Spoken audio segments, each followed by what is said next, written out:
Μανούλο. Πολύ ωραία. Το κουμπί της κλήρωσης θα πατήσει απόψε ένας φίλος που με τα χέρια του έχει σερβίρει μερικούς από τους διασημότερους ηθοποιούς του Hollywood. Κυρίες και κύριοι, άρτια αφιχθής από την αρχαία Επίδαυρο και την πασίγνωστη ταβέρνα Μουριά, ο Νικόλας Γκίκας. Έλα, Νικόλα. Γεια σου. Τι κάνεις?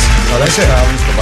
Να είσαι καλά, Νικόλα μου. Θέλω να μου πεις σε ποιους μεγάλους στάρ έχει σερβίρει. Ξέρω, Φυσικά. καταρχήν, να πούμε ότι είσαι φοβερός σερβιτόρος. 10 πιάτα από το ένα χέρι, 10 πιάτα από το άλλο. 40 για σένα. Οκ. Εδώ.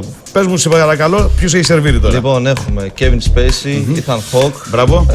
Υπάρχει ο Βασίλης Βασίλισσα του Βελγίου. Α, εκεί που είχες ρίξει τότε κάποια Μπράβο, πιάτα εκεί που επάνω. είχαμε κάνει την καλή ζημιά, μην κάνεις πολλές Ναι, ναι. Ellen Mirren. Ellen Mirren, Μπράβο. Rebecca Hall, η οποία... Jeremy Irons. Jeremy Irons. Πολύ ωραία.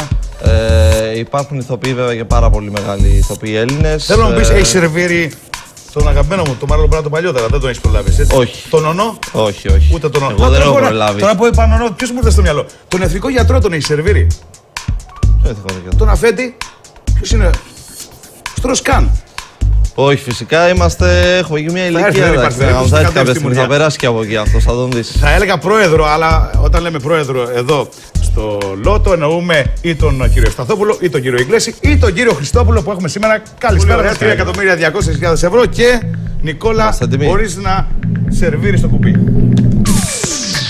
Ξεκινάει η διαδικασία. Έτσι λοιπόν ολοκληρώθηκε η κλήρωση και τα 7 χρυσά νούμερα είναι γεγονός. Πάμε. Ελπίζω σήμερα τα λεφτά να μοιραστούν, 3.200.000 ευρώ. Όποιος κερδίσει ξέρει που θα με βρει, έτσι. Πού?